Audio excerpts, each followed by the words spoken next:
So guys, hindi na kami makapaghintay. Titikman na natin ang Noymes kakanin. Meron tayong kutsinta over here, special bibingka. And then meron tayong ube, cassava here, and then sapin-sapin. Sapin-sapin, ayan guys, yung sapin-sapin, oh, ang cute niya, di ba? Ang cute, ang cute. Ito muna. Royal bibingka. Ayun, royal bibingka. Royal bibingka. Ayan, oh, sarap. Pero ako, gusto kong tikman sapin-sapin, syempre. Gusto ko yung favorite ko, yung sapin-sapin. Sarap. So, ayan siya, guys. Parang ano?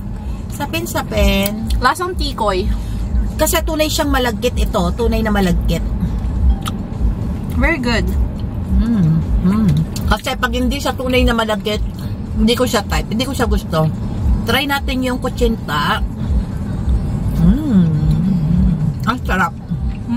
Alam nyo guys kung magkano lang to? $25 lang siya guys. Walang na lang kape. Kape? Ang init. Iced coffee.